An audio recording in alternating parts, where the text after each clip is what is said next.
What's up, fam? You already know what time it is. Birds of a feather on a Tuesday instead of Thursday. Not in the wrong place. Stay here. Like, share, subscribe, follow. Roll that footage.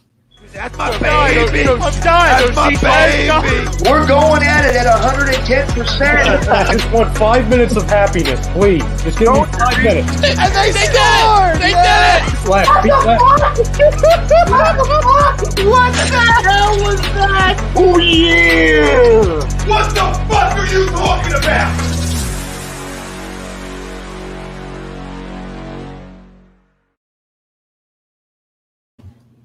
Yo, what's good, ladies and gentlemen? It's a special Tuesday night edition of Birds of a Feather. Although we used to be on Tuesday nights, then we switched over to Thursdays.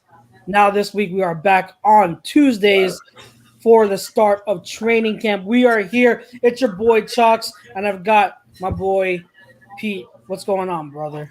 Man, bro, I'm good, man. You know what's really cracking, though?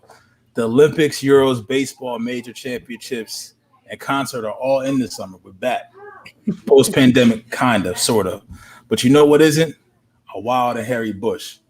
So tame your pews with help from our friends at Manscape, the leaders in the below-the-waist grooming. Their 4th-generation performance package includes a brand-new Lawnmower 4.0.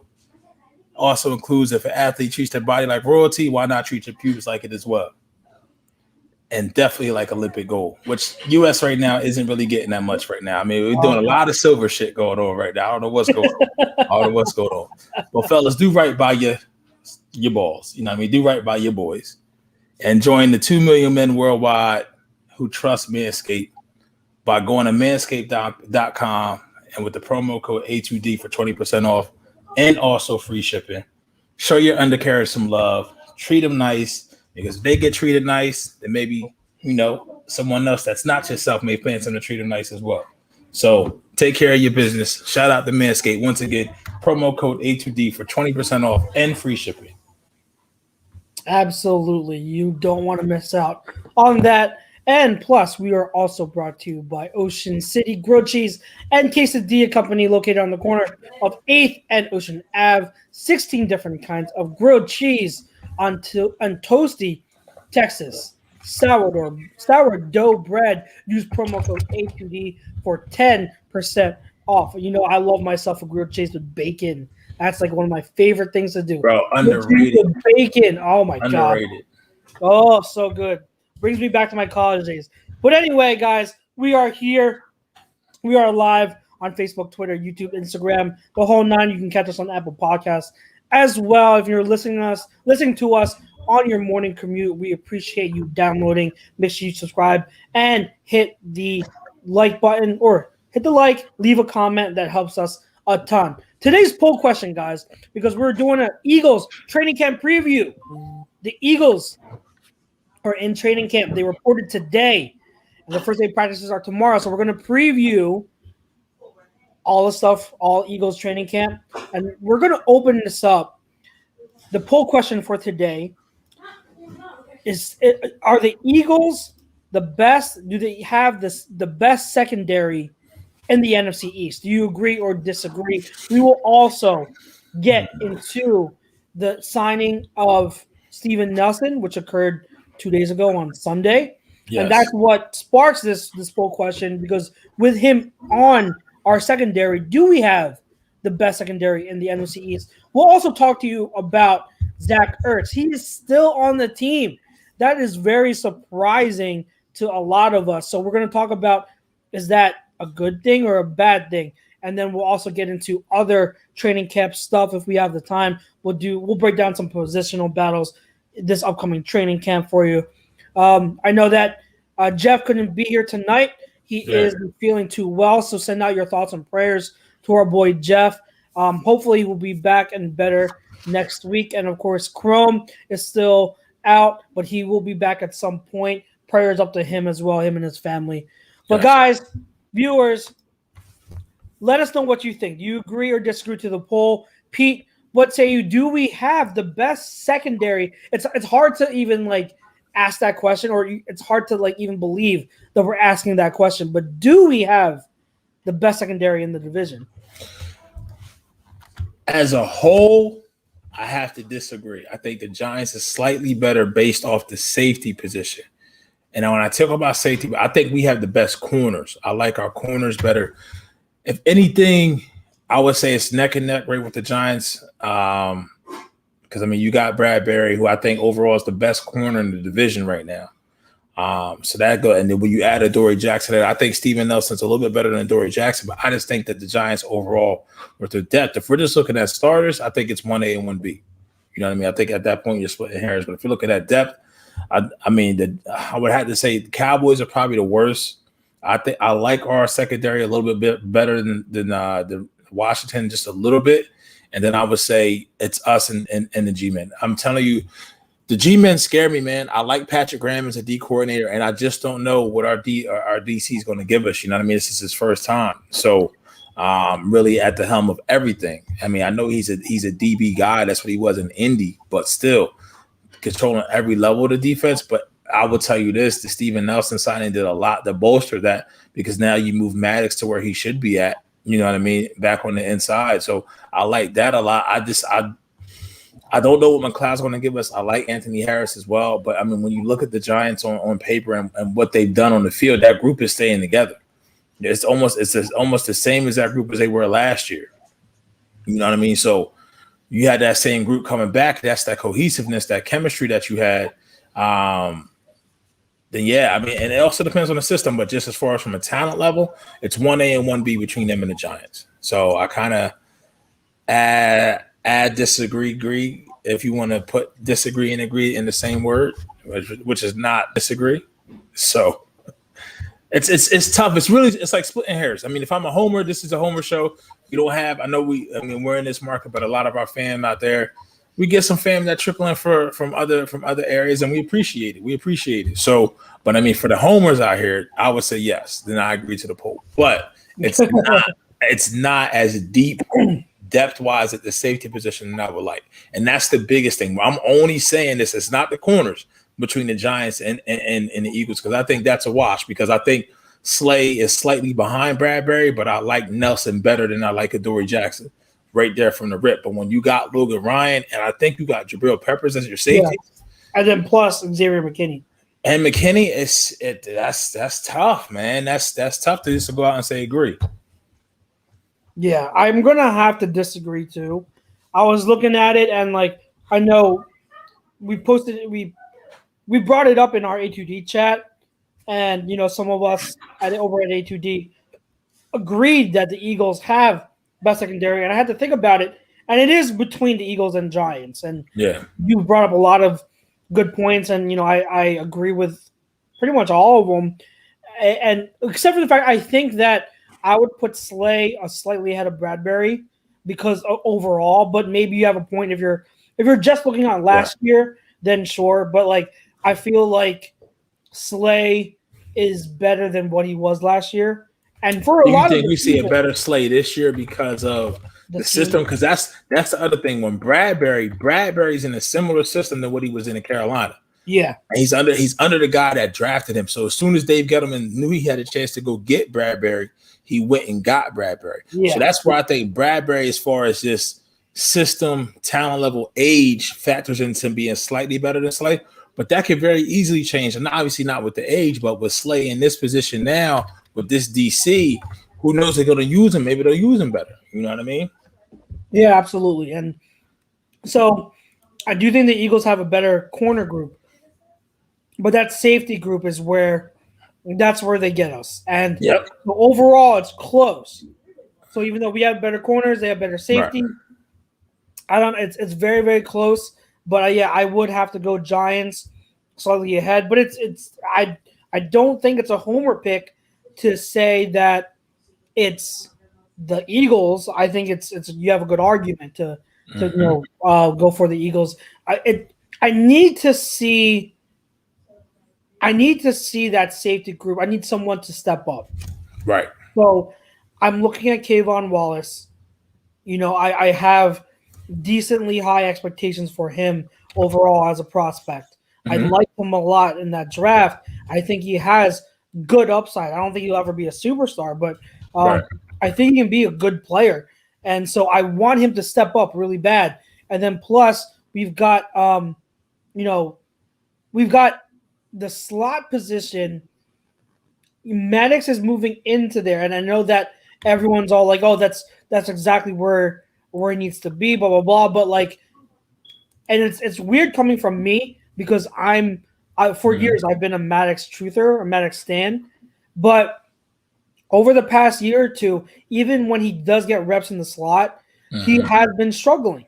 Right. And so I don't think it's a matter of outside versus slot. No, don't get me wrong. Yeah, he's better suited for the slot, and I've always said that. But even when he has taken reps on the inside, he has struggled. And it's not just about who he's matched up against. It's about his ability to play in zone in where, no matter where he's lined up. Right. His zone exchange is not good. Being able to have that awareness of where in the zones you're supposed to be at, and giving off that exchange from, like, say, for like a crossing route. When are you supposed to exchange and hand it off to the next guy? So he struggled a lot with that, and I need to see that improve.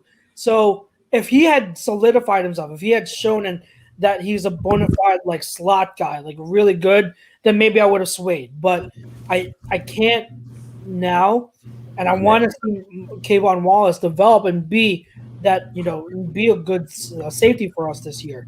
That's the difference. But where do you think? Do you believe? Because remember, we got that. What's his name? Josiah Scott from Jacksonville. You got Josiah Scott, and then this was name was going to bring up. What is your expectation? What do you want to see out of Zach McPherson? Nothing. You don't want to have to see him at all. Like you have no expectations for him, and you think that's more just. I mean, like, I'm not saying that like he should ride the bench the whole season. I personally think that with him being a rookie, there's no need to push him along and to hurry him. I don't have any expectations for him. If he plays a handful of snaps and makes like occasional good plays, then that's fine with me. I don't think there's any rush to, as long as Nelson and Slay are in there. I don't think there's any rush. So if you had your druthers, are you looking at obviously Slay Nelson as the outside? Are you more comfortable with Maddox on the inside or Josiah or Scott on the inside? I want Maddox to win it, but I remember Josiah Scott, and I was reading up on other scouts and what they their scouting report on him, and a lot of it sounds like Maddox. Like a lot of what they say about Scott, it's the similar stuff that they say about Maddox, and so it's a matter of which one. To me, I think it should be a competition between the two. Don't you think like slot corner is so streaky though? Like we had Patrick Robinson, everything went right. Do you find it? Is it more consistent? Is it easier to be more consistent as an outside corner than it is an inside corner from year to year as far as your production? That's so difficult. That's so difficult to answer. To be honest, I don't have the answer for that. Okay. I don't know if I have I don't have the knowledge to be able to answer that. Okay. And I do. I am, and I've said this before. I've told you, like, I am more comfortable, I'm more well versed on the offensive side of the ball than I am on the defensive side of the ball. On defense, I'm still learning a lot of stuff when it comes to evaluating, and that's a very good question, and I don't know. I don't know. I mean, do you have a take on that?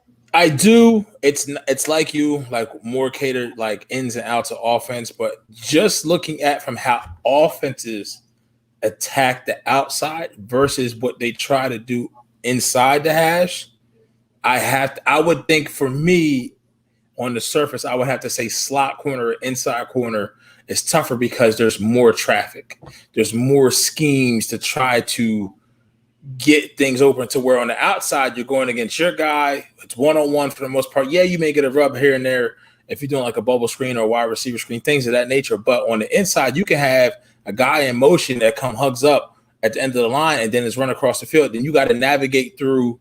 You have to navigate through your linebackers, through maybe through the line that somebody in D line that's dropping, or for whatever reason. Whereas on the outside, I think your outside corners are more of the naturally athletic freaks, like just those guys who run fast, have good mobility, good hips. I'm not saying that slot corners don't, but I think with the slot corners, that's why you tend to see that smaller sizes, because they have to get in and out of things. They have to weave in and out of a lot of traffic and still have closing speed, but they have to be smart, and they can't really truly be handsy. Where I think either one of Maddox, I'm going to say this, I think either Maddox or Scott would definitely be an improvement over what we had at NRC last year, just because he just had a bad year.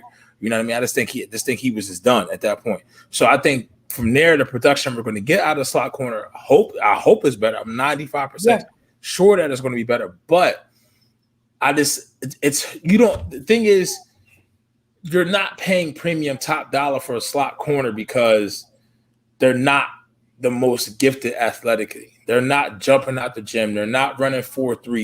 You know what I mean? As soon as you're in a 4.3 or a low 4.4, they're putting you on the outside, because that's where generally what offenses are going to put their best wide receivers at. Not to say that the best outside wide receivers also are not the most effective. You know what I mean? So I just think that inside corners have to deal with a lot more and process a lot more. So from a mental standpoint, I definitely think inside corner is more difficult than outside corner. I think that because, all right, you got to look at it as when you're playing the inside, you're playing the slot, you have to process the fact that you're going up against a receiver that has a two-way go. So you think about traditionally the slot, you got slot receivers are the smaller, quicker ones, right? Julian Edelman, Wes Welker. Mm-hmm. They have a two-way go, and they put them in the slot because when you have a two-way go, it's harder for the corner to predict which way you're going to go. All right, so whereas on the outside, it's harder for the outside wide receivers to get open because they have the sideline. They have the sideline, and so they have to get open with less space. But the thing is, with a lot of offenses in the NFL today, there's so much predication on motion and movement and varying up your formations. And so, like, a lot of teams, a lot of offenses, their number one wide receiver, they're not, unless you're the Cardinals, your number one wide receiver isn't just relegated to the outside all the time. Right. That's true. That's a good point. That's a good point. And so the defenses have to counteract that by either saying, okay, do I have a lockdown corner? Do I have a CB1 that can shadow the number one wide receiver? And if they don't, they have to have a good slot, because when that number one wide receiver, when that top guy moves into the slot, they have to be able to keep up. So, and then you have the thing of the trend of the bigger slot receivers now. You've got, I know this isn't a good comparison or good example, but the Eagles with Jordan Matthews, he wasn't like a smaller, quicker guy. He was a bigger target. He was like 6'2", 6'3", but he was able to use leverage and route running that way to get open, and that's why he played a lot in the slot. And then you've had the Marcus Colstons years ago. Now you have Michael Thomas.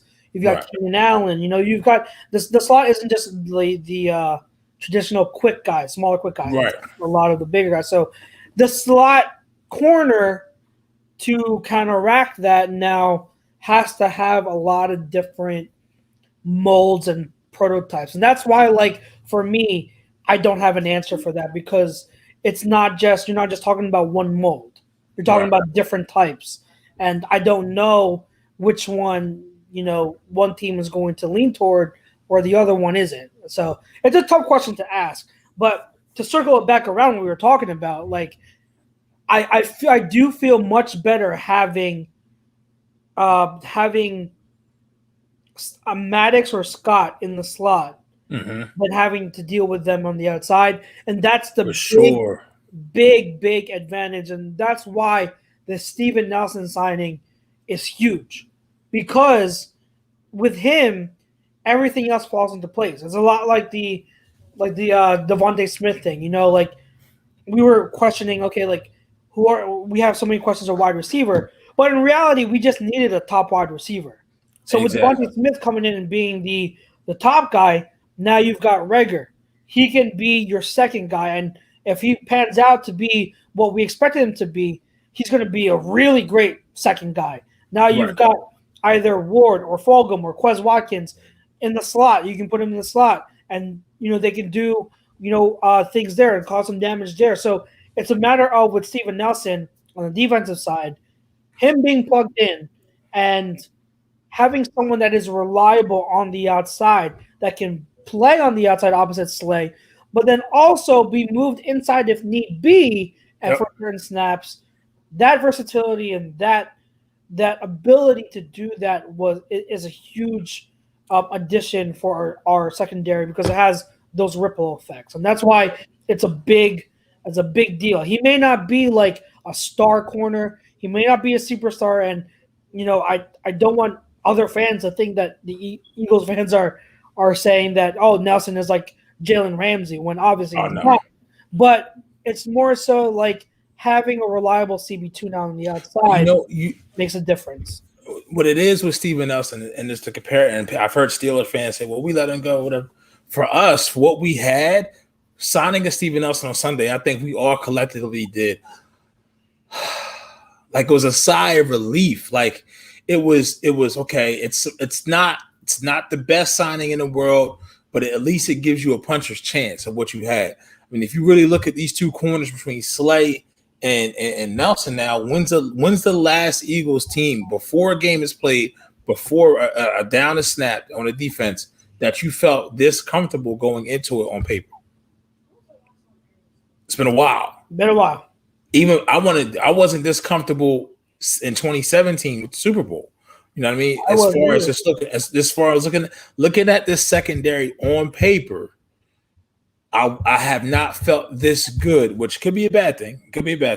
Have not felt this good in at least 5 to 10 years. At least because if you look at Nelson, Slay, Anthony Harris, Rodney McLeod, that's all. Rodney is probably the oldest one, and the other three, it's like, okay, they're veterans, but they're not like super duper old. You know what I mean? So it's like it's just like I said, it's just a breath of fresh air that you have. That I mean, if you really look at the offseason in a whole, especially on the defensive side, it's just kind of been like, okay, well, nobody's a superstar. They didn't make a big splash. They didn't have the cap space to make a big splash. But everybody they signed, it's just like there is a correlation. You could see why they did it. None of us had you scratching your head like Ryan Kerrigan. What? Like, no. You need as many bodies on the DN as you can have. Eric Wilson, okay, he fits in need. I mean, he's an automatic start. Now Steven Nelson is the same way. So every level of the defense, they made a signing that had not only are these guys not super old and are not super young, but they all had somewhat positive production where they came from. And for Wilson, this is kind of like Eric Wilson last year. This was his first year that he really had that type of production. That's because Kendricks went down and Barr went down. Anthony Harris, kind of the same thing. I forget who's the safety that went down. Was it Harrison Smith? Did he go down? I forget if he got hurt. But also, I mean, and Kerrigan is just Kerrigan. I mean, Kerrigan wasn't fucking washed up in Washington. They got two other young studs that, hey, Kerrigan, I'm sorry. Like when you play, you gonna get snaps in front of Chase Young. You gonna get snaps in front of Montez Sweat. And Montez Sweat, it's not gonna happen. So we don't have a spot here for you. And then, if I'm not mistaken, isn't the kid from Temple still there too? Ioannidis on the inside. Or did he go to Buffalo? I don't know. That's a good question. But I'm just saying, like, so from that standpoint, the defense definitely is going to be improved over as a whole. And if Steven Nelson, to me, was just the cherry on top. It's just the cherry on top because it allows you to do so many different things now with the right pieces. You can sit down at the table, right? And me and you can sit here and we can want to play checkers or we can want to play chess. If I'm sitting here playing checkers with chess pieces, I'm assed out. Now we're sitting here with Jonathan Gannon. We're sitting here scheming with the players and the tools that we need that you can feel confident in, somewhat confident. Could it be better? Hell yeah, it can be better. You can have more talent. You have some players that is younger, but at the same time, it could be worse. We've seen it worse for the last 3 or 4 seasons on the defensive side. It's been worse. The only other thing I could think of that they could possibly do is now bring in another D tackle. Maybe bring a Bo Allen back, or maybe bring in a K'Wan Short. I mean, they can get K'Wan Short, and he could be healthy. Oh, I'm good. All that. What? For cheap, I can't believe he's still out there, but he is. Yeah, for cheap, I'll take him. Yeah. So, like, you make a good point with Jonathan Gannon. Before I get to that, though, let's read off some comments, and then I'll resume. But Daly says, on paper, I think they do. Let's see if they can play like it. Jake Field says, what's up, guys? Going to disagree with the poll. We do have the better corners. Jay Koch says, I agree. If they're going to run a predominant cover 2 with help over the top, our corners can be more aggressive. I'm drinking bubble tea, and it's starting to I'm trying to get a little bit of a get a bubble.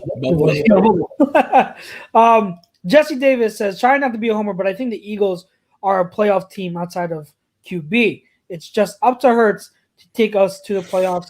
We will see. Bryce Blackwell says, I'm in the middle because Giants, Dallas, and Washington got talent. Is he referring to the Bryce? Are you referring to the secondary? Because I mean, I don't see it in Dallas. I don't see it in Dallas. I'm sorry. I don't see it in Dallas either. I don't. That's not me trying to be a Dallas hater. I just don't see it. I will say with the Cowboys, they did make a pretty good signing to me in signing Malik Hooker a few days ago. Yeah.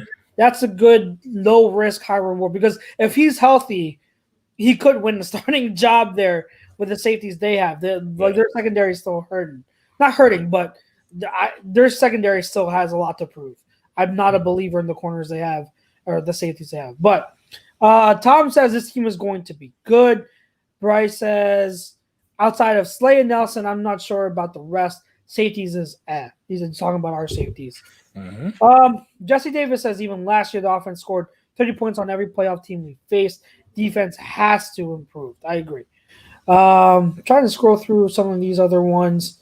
That seems pretty much it. Todd Womack. Hey, Todd, I haven't seen you in a while. He says, I can't wait for week 1. No visits to Club Med. God, yeah, please. Please. That's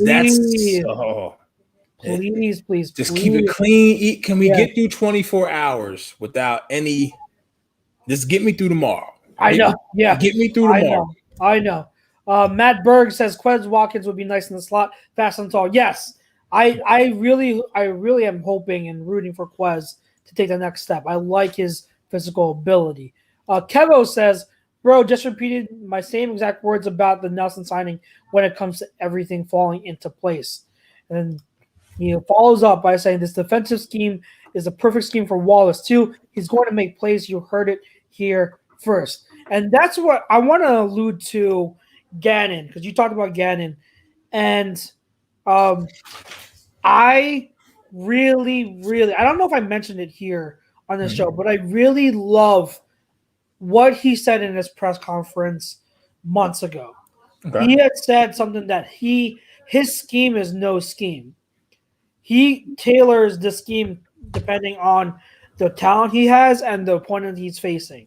Mm-hmm. And that's music to my ears, because that's the total opposite of what Jim Schwartz was here. And right. I could not stand Jim Schwartz and his stubbornness to play one scheme and not do anything to change it. Nothing. I think that if you look at the players we got, and you talked about it, none of them are superstars.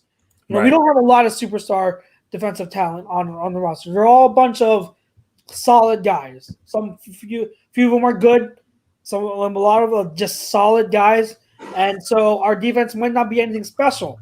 Mm-hmm. But when you have the right defensive coordinator who knows how to use them correctly and knows that, hey, I have versatility here. When you have Ryan Kerrigan, who plays 3-4 outside linebacker on the edge, he's not a a 3-point stance, down lineman. He's played outside linebacker on the edge for the Redskins, for Washington for years.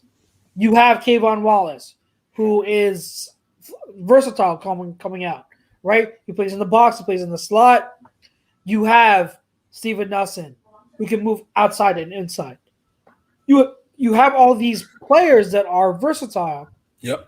They speak to Gannon's intention of moving and changing the scheme around week to week as need be. And that's huge. That is absolutely huge. Because I guarantee you, if we had Jim Schwartz here still and we signed to Steven Nelson, I guarantee you he would plop Steven Nelson on the outside and be like, you're playing cover 3 over on that side. And Steven Nelson would get burned all the time, every game, and we would say, oh, it's a bad signing. Yep. That's what happens. That's what has happened in the past few years. And I'm tired of it. I really have high expectations for not so much the defense as a whole this year, but just Jonathan Gannon and seeing what he can do schematic-wise. I will be okay if we don't have the talent. We don't have the talent, but I want to see the scheme at least put these players in position to succeed. To succeed. That's a huge difference. Yeah, and I think that's what you're kind of finally going to see. Like Jesse Davis says, he says Jim Schwartz's scheme was leave Jaquette on the island. Good luck, So, I mean, and Red Sand makes a very good point. I mean, when we look right here, just to get into this comment a little bit, yeah. I mean, our wide receivers in practice every day is going to, if they're going hard and they're going 100%, I'm pretty sure that I'm interested to see. I think Devontae Smith and Darius Slay is going to get into it. Probably. I feel, because I just feel like Devontae has that type of attitude to where you're my teammate, but I know I need to get better. From everything that we heard, this kid likes to work. He loves it. That's his attitude. And even for Rager, you think Steven Nelson is going to take it easy on Jalen Rager on the outside? That's not going to happen. It's not going to happen. That mentality. See, we lost our identity these last 2 or 3 seasons. You look at the Ravens, and they draft Raven-esque players with a certain mentality and attitude. Now, I understand Steven Nelson isn't a draft pick, but it's a signing that I don't know if a couple years ago that we do. You know what I mean? To bring an attitude like that, a type of attitude like that into this building. So where maybe now that can be infectious because your roster is one of the youngest in the league now. You went from being one of the oldest to being one of the youngest in the league now, and some points. So now these kids are impressionable. They're coming in. Zach McPherson. You still got Josiah Scott as being a couple years in the league. Maddox still has a lot of growing up to do. There's things that everybody in that secondary, especially now with Anthony Harris and especially Kayvon Wallace, that they all can learn from. And we're talking about off the field because they're doing all this study, film study, getting these playbooks down in practice day in and day out. So I just feel I like the direction the whole team is going, and the fact that we're not hearing anything yet from Sirianni, I like that too. I like that because it's just like fly under the radar. I'm here. I'm observing, not trying to bring any attention to myself, anything like that. And I'll say this 100 times, twice on Sunday. Jalen Hurts, the leader, I'll run through a wall for that dude. Mm-hmm. I would run through a wall for that dude. Quarterback performance, I just have to see it. I'm not doubting the kid. I need to see it. And I want to see it because I feel as if the defense is going to be better than what you think. And then if he can just gives us something that's manageable on offense, I think we'll be in a better position of what people had us penned in, being one of the worst teams in the league, like number 30th, I believe. Something like that, yeah. 30 or 32. Bottom, yeah. I agree. I definitely agree. Jesse Davis says Jim Short's scheme was leave Jaquette on an island. Good luck. That's actually what it is. Todd Womack says, by the way, can we stop with the Watson trade talk? You don't give up that much draft capital for one guy. Build the dynasty with those picks. We'll get into the Watson stuff. Is that no huddle? Not today. There's a lot of there's a lot of stuff behind it, and right. I definitely want Jeff in on that discussion. So we'll save it for maybe. I will just say this, and not get.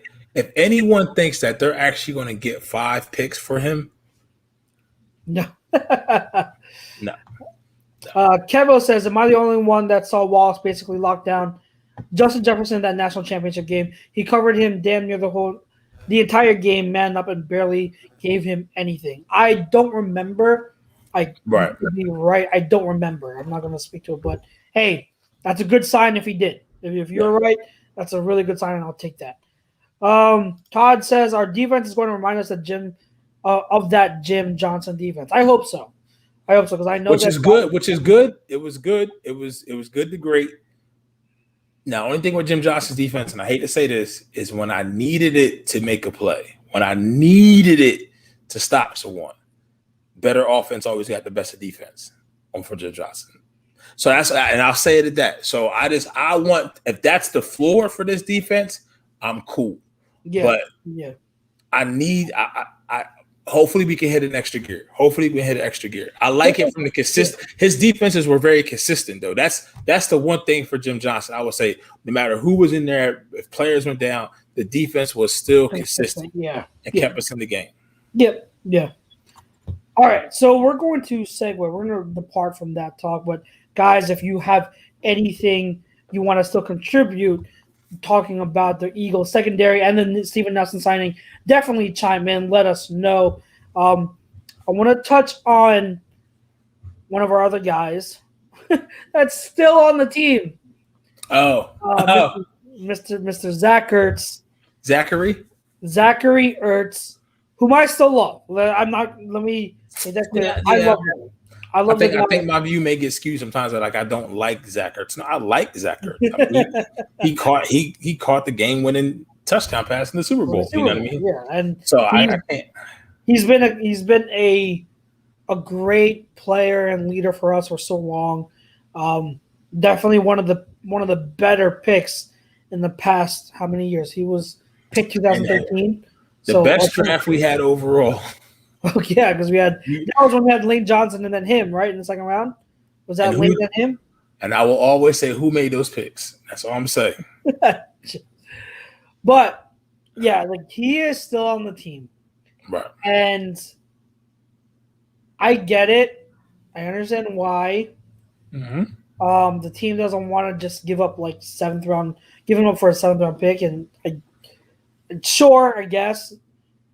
It's just frustrating because at this point I would take a 5th round pick. I really would. And in a year where you have to start to learn about your younger guys, mm-hmm. his role on this team is just like, not that I don't care about what he can bring. Mm-hmm. It's more of like, I need to see what Dallas Goedert can do. Right. You know, we're about to give – because he has to get paid. That's what I'm saying. Like, his contract's almost up. How are we going to know what to pay him? Right. You know what I mean? Like, we need to know – because my big question, Mark, about Goedert, it has nothing to do with his ability. I think his ability speaks for itself. When he's had to step in, he's shown that he's one of the highly talented, like in terms of just talent, top 10 talent in the league at tight end, maybe even higher, maybe top 8, top 7. So he's definitely very, very talented. My issues with Goedert have been durability, staying healthy. I need to know that he can do that, not only through the whole season, but I need to know that he can do it as the starter through the whole season.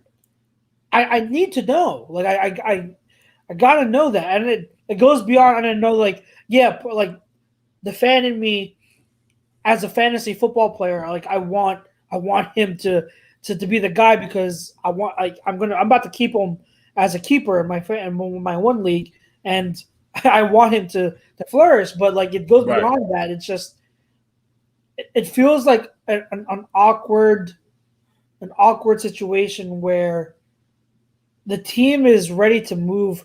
It's ready to do this youth movement, right? Yes. So why is Zach Ertz still here?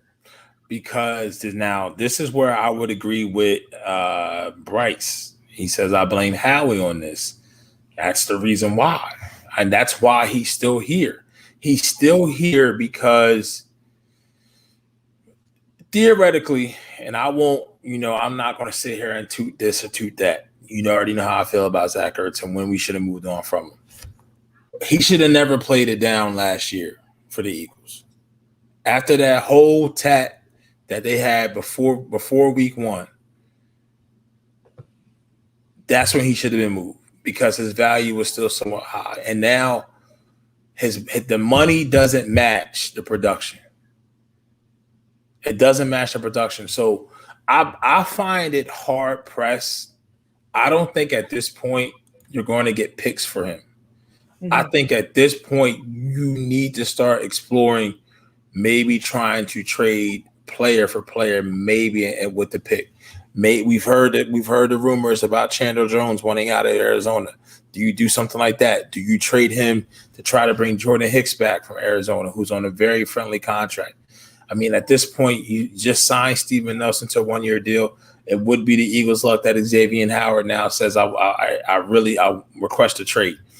I mean, it's about 48 hours too late, Xavier, for the Eagles fans. But, I mean, you can never have enough surplus of corners, I guess you can say. But, I mean, that's just the money. That's just bringing in extra money because I think Howard's contract is pretty hefty. So, I mean, but I think you need to start exploring Ertz for optional player. I mean, because at that point, even me, who I said move on from Ertz in like 2019, I can't just give him up for a fifth. Even if I need to see Dallas, because I'm at the point where I think Ertz's name doesn't carry the same weight, especially with this coaching regime. So with this staff, I think it's full out, even slate, clean slate, which I think Dallas can beat out Ertz for the starting TE1 position. You know what I mean? And now it's all good. We hear what Zach is talking about. I report that's water under the bridge. I'm cool now. All right, that's all well and good. Now you ain't starting. How you gonna feel then? But here's the problem. Like I get that, and that wouldn't make sense for Nick Sirianni's motto of competition. Right. And so I get that. But would Howie and Laurie be okay with paying a tight end to a backup tight end all that money and seeing him not as a starter? I personally, you ask me, you know me. I don't care what you make. I didn't care what Alshon Jeffrey was making last year. He should not have played a snap. He should have played a snap.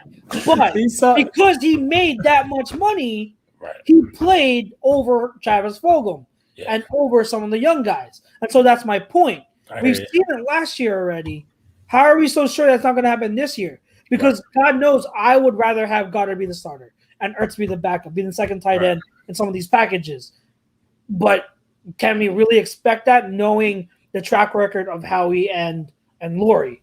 I don't think we can. I think Howie and Laurie are going to have their fingerprints on it, and they're going to want Ertz to start. And so, I mean, maybe you're right. Maybe I am overreacting, and there's definitely validity to what you're saying. It's just it's wrong. Michael DeAndre says I feel that Ertz staying is fine. He can still play and adds another threat. I still think that Ertz can play. Is he the same player he was before? I don't think so. But I still think he can play. There are plenty of teams in the league that I think that Ertz is better than their starting tight end. I truly believe that. There's plenty.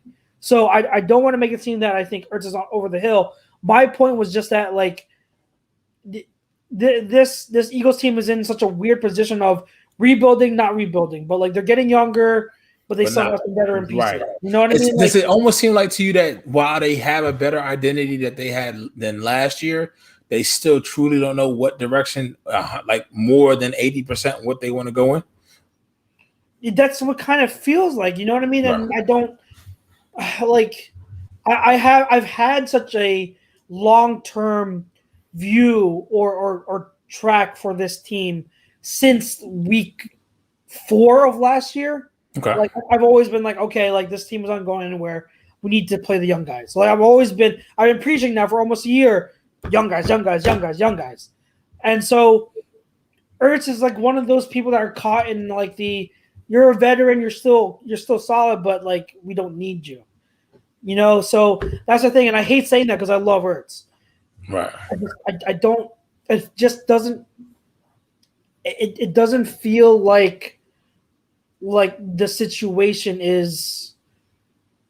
What's the word? Like it doesn't feel like it's natural. Like what I mean? Doesn't feel like, genuine. Doesn't feel genuine. Thank you. The situation and role here doesn't feel genuine, right. And so I feel like it's not a distraction. I'm not going to say it's a distraction, but it's just more of like the awkward elephant in the room going into training camp.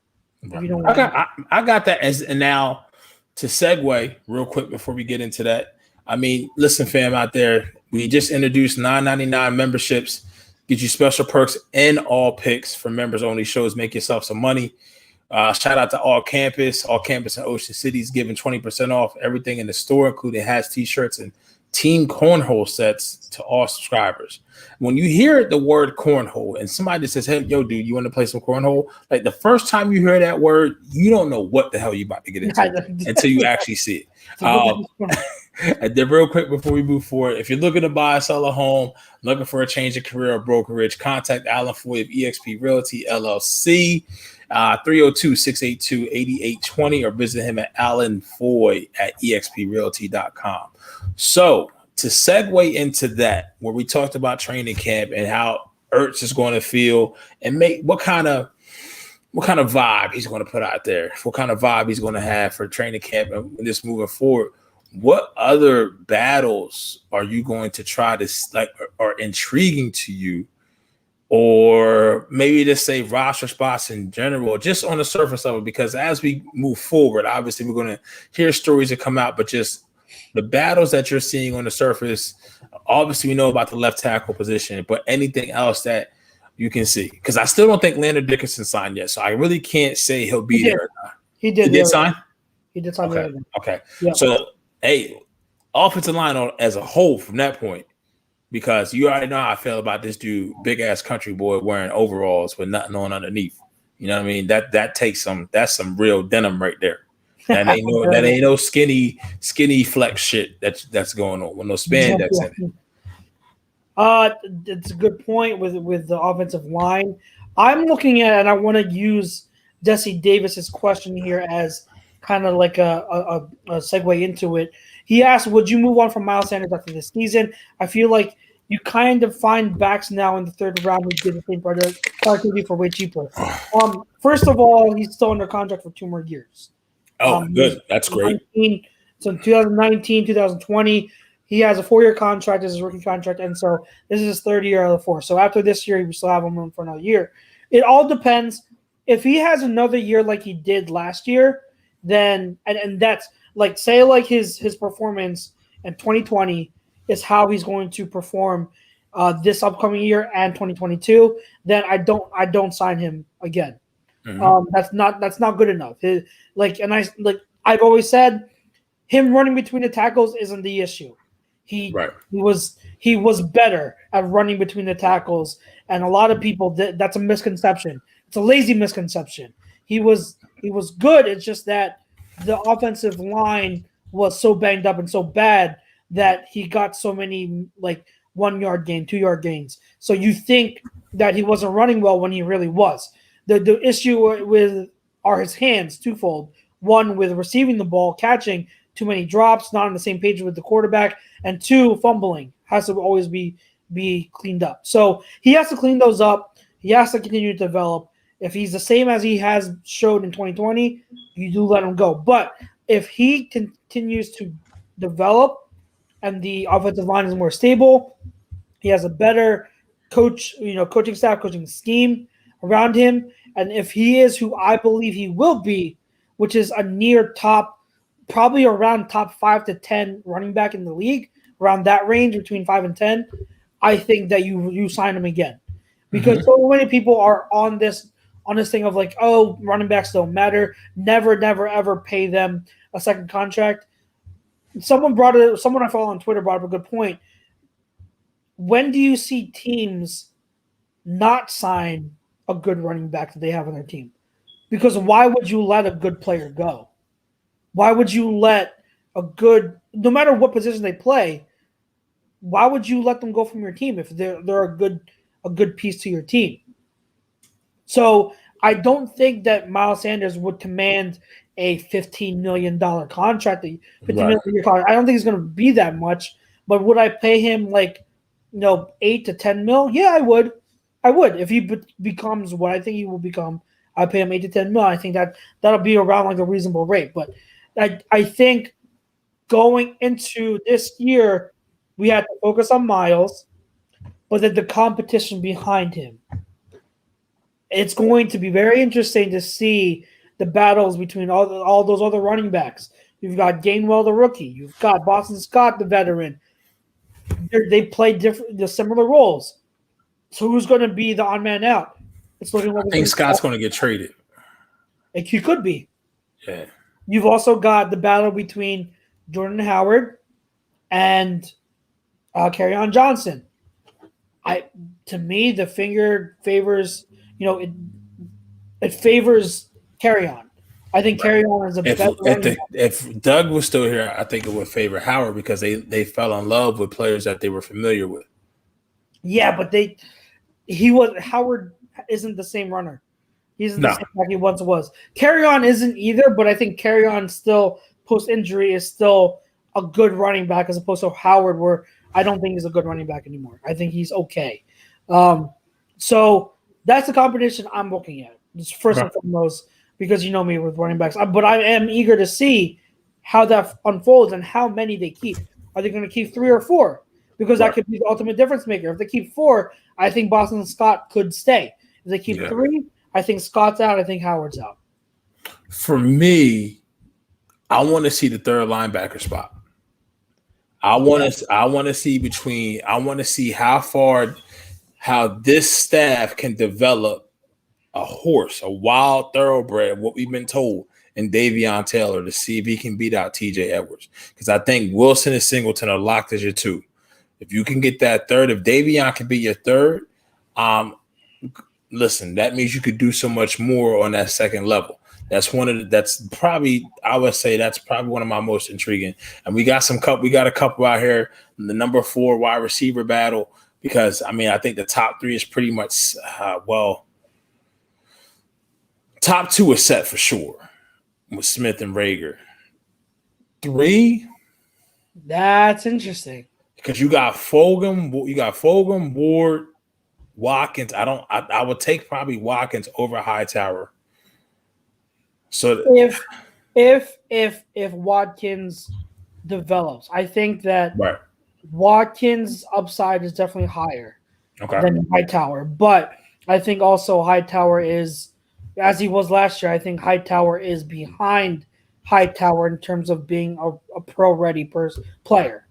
I think Watkins still has a lot to learn. So we'll see how much he's learned going into this season. But I hope he does, because like I said, his ceiling is higher. So if he continues to develop and knows how to use his ability, that's all the better for this team. Right. And do you think, I see a lot of us are saying, so you got Rager and Smith on the outside. And I'm thinking to myself, like, would you rather see Rager Smith on the outside and Fulgham on the slot? Or would you rather see Fulgham Smith outside and Rager in the slot? I'd rather see the latter. You know what I mean? Like and then maybe if you throw in, because you got to go to a reliable. You got this team's version of Jason Avant is Greg Ward. That he's always Greg Ward. Yeah. Let's not say like he's as good, but yeah, a poor man Greg Ward. Yeah, you know what I mean. So it's like what you have him there, who gets open, he catches his very good hands, but he's not giving you anything explosive out of that. You know what I mean? And I'm not sure. I have to go back and look at some film from Indy, but I'm trying to think of what they're like, how he ran those slot wide receivers there. You know what I mean? So, because I don't know if he went with the speed, if he went with the size. I think because he figured, all right, Devontae Smith is Devontae Smith. There's no parallel that you can draw between Indy and the Eagles. But when you look at Fulgham, could he be a poor man's Michael Pittman Jr.? Could be. He was for 4 games last year. 4 games he was better. He was better. So, I mean, if you can get that type of production, you can get that type of performance out of Fulgham on the outside. I would definitely say put him on the outside, and then you just try to use Rager some mismatches. I think to my point that I was making earlier in the show, I mean, like, if you're talking about, like, ideally, yeah, you can – I'd say Fulgham on the outside, Rager in the slot, because Rager can do a lot with in terms of yak and, you know, be a terror in the middle. Right. But I think that pigeonholing these guys to, okay, you have to be on the outside, you have to be in the slot, it's too much. It's too much Cardinals. It's too much Cliff Kingsbury. You know, we have Jesse Davis as, you know, Rager is a slot receiver. Sanate agrees with him. Rager can't play outside, put Rager in the slot. I don't agree with that. I don't agree with that. Later in the year, the last few games of the year, watch the Cardinals game. I even did a Rager breakdown, a video breakdown of him against the Cardinals. On the outside, he was playing really well. Right. And he started to put his game together a little bit. I'm not saying he's perfect, but you started to see him piece it together. And when he was on the outside, there were reps where he was burning Patrick Peterson one-on-one on the outside. There really were. I promise you. And I'm not defending Rager because, again, I'm not trying to defend him in terms of, oh yeah, I like the pick, so I'm going to defend him. No, like I criticize him a lot, and trust me, he is far from a finished product or what I want him to be. But he can play on the outside, and to counteract that, Fulgham can play in the slot. A lot of Fulgham's production, people don't realize this because they are automatically assume Fulgham's a big wide receiver. He only plays on the outside. No, Fulgham played in the slot a good amount last season. A lot of his production came in the slot, and so also with Devontae Smith. Remember, I talked about route runners like Keenan Allen who are terrors in the slot. I want to see Devontae Smith play in the slot too. So, and I think that Nick Sirianni, what I like about him, is that he's not someone who is going to pigeonhole these wide receivers to one spot. He's not going to be like Cliff Kingsbury. I think he is going to move these guys around so that they all get time everywhere, all along the formation. Yeah. And I think that's the best way to go, because sometimes it would be better for you to have Rager in the slot to get him yak opportunities because he's so fast. But then other times you want him on the outside as the Z and move him in motion so that he can free up the boundary. And there are other like route concepts where you need Rager's speed and deep threat ability to be the clear out guy for a crosser through the middle. You know, and that's the things we talk about with Deshaun Jackson. What made him so great is that his deep threat ability opens stuff up for other guys. And that's what we need Rager and Smith, who have that deep threat ability. We need them to be clear out guys for crossers over the middle, guys underneath. And so it's not so much of Rager has to be in the slot or Fulgham has to be on the outside. It's a combination of getting these guys all over the field, mixing, matching, so that they can be put in the best position to be dangerous to a defense. Okay. No, very well said. Very well said. I mean, damn, this hour flies by so fast, bro. It does. It does really fly by.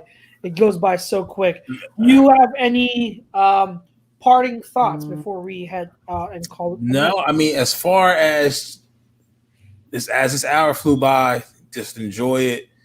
Summer's flown by. Training camp is upon us. Yeah, Jesse, he does.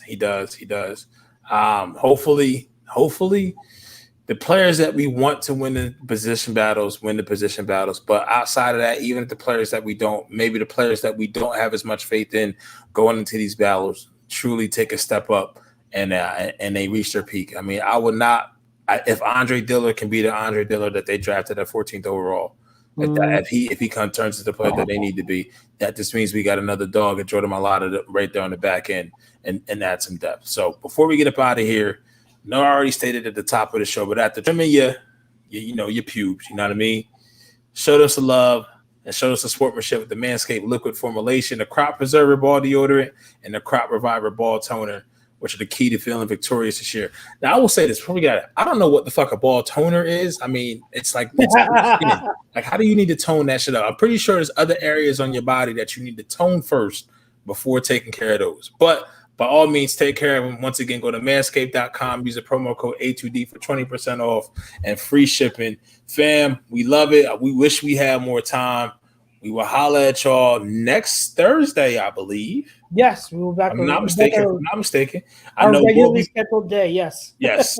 And A2D will be back. I don't know if we're doing shows tomorrow, but I know we'll be doing Thursday for the NBA draft. So, fam, stick in, lock in, stay tuned for that. Like, share, subscribe, follow, comment. All DSP digital street and media platforms will be there. And thank you for rocking with us, man. We appreciate it. For the boy Chucks and Grayson, he was on there earlier. I'm your boy Pete. Jeff, take care. Get better. We'll see you next week. Everybody be safe. Peace out, guys. Peace.